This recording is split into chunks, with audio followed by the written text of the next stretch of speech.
ఎవడు జైలు చట్టమని ఆ వైపుకు కూడా వెళ్ళడం లేదు. ఒకవేళ వెళదాం అనుకున్నా సాక్ష్యం చెప్పడానికి కూడా ఎవరు ముందుకు రావట్లేదు. అంతలా గుండెల్లో పెట్టుకుని చూసుకుంటున్నారు జనం నేను. ఇప్పుడు నువ్వు వద్దంటావంటే అర్థం లేకుండా. ఏదైనా వేడివేడిగా ఉన్నప్పుడే వేసేయాలి, తర్వాత మిగిలేదు బూడిదే.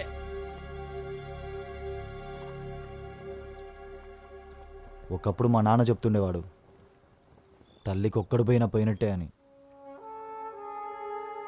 మావాడు బతుకున్నాడా సరే సరి,